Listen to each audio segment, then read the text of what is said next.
Сәлеметсіздер ме? Бүгін бауыр тортын дайындаймыз.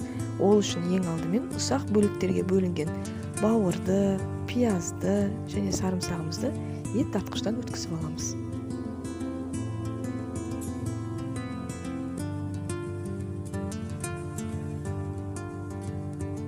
Сосын жұмыртқамызды қосып араластырып аламыз.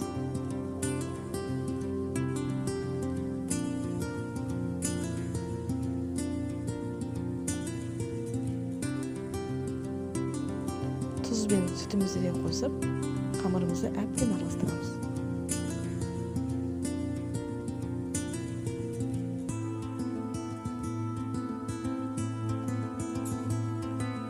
Ал ұнымызды қамырымыз дайын болғанша қосып отырамыз.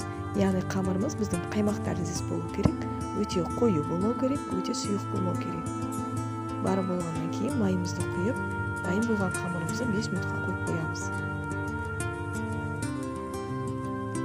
Қамырымызды пісіріп алу үшін табаны қатты қыздырамыз, кішкене майымызды тамызып.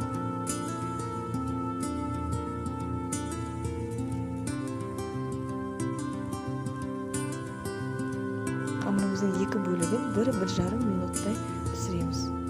Ең бастысы күйдіріп алмауға тырысыңыздар.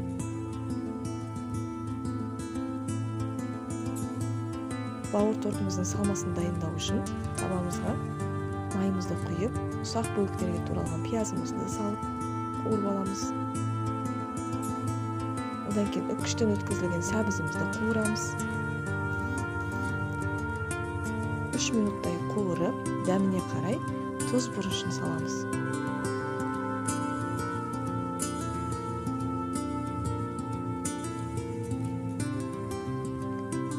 Табамыздың астын өшіріп, ұсақ туралған укропты қосып, араластырып, бетін жауып 5 минутқа қойып қоямыз.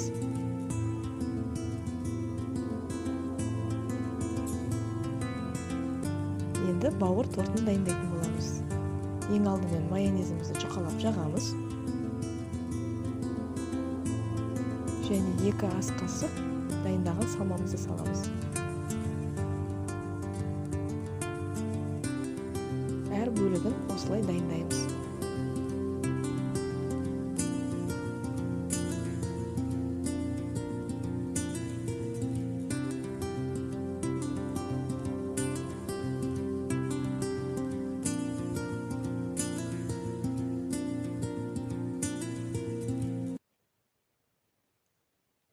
Міне осындай өте тез әрі оңай дайындалатын бауыр тортын жасауға сіздерге кеңес беремін.